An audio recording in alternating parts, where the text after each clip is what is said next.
మనం సహజంగా మన ఇమ్యూనిటీని ఎలా పెంచుకోవచ్చో తెలుసుకుందాం.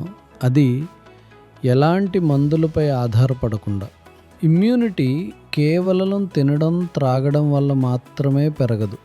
మీరు ఎలా తింటారు, ఎలా ఆలోచిస్తారు, ఎలా శ్వాస తీసుకుంటారు అనేవి కూడా చాలా ముఖ్యమైనవి.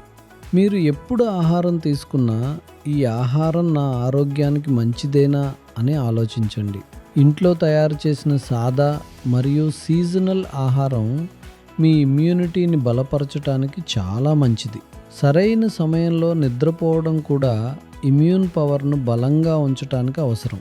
రాత్రి 10 గంటలలోపు నిద్రపోవటానికి ప్రయత్నించండి. అలాగే నిద్రకు 1 గంట ముందు మొబైల్, ల్యాప్టాప్, టీవీ వాడకాన్ని ఆపేయండి. దీనివల్ల మీ నిద్ర నాణ్యత మెరుగుపడుతుంది మరియు శరీరం బాగా విశ్రాంతి పొందుతుంది. రాత్రి సమయంలో ఫోన్ ఉపయోగించటానికి బదులుగా కొన్ని నిమిషాలు డీప్ బ్రీతింగ్ లేదా ధ్యానం చేయండి. దీనివల్ల రోజంతా వచ్చిన ఒత్తిడి తగ్గి శరీరం రిలాక్స్ అవుతుంది. ఎందుకంటే ఇమ్యూనిటీ ఒకే ఒక్క సప్లిమెంట్ వల్ల కాదు, ప్రతిరోజు పాటించే ఆరోగ్యకరమైన జీవనశైలి వల్లే బలపడుతుంది. మీకు ఏదైనా ఆయుర్వేద ఇమ్యూనిటీ బూస్టర్ ప్రొడక్ట్ కావాలనుకుంటే ఇమ్యూనిటీ అని కామెంట్ చేయండి. నేను మీకు డిఎంలో లింక్ షేర్ చేస్తాను.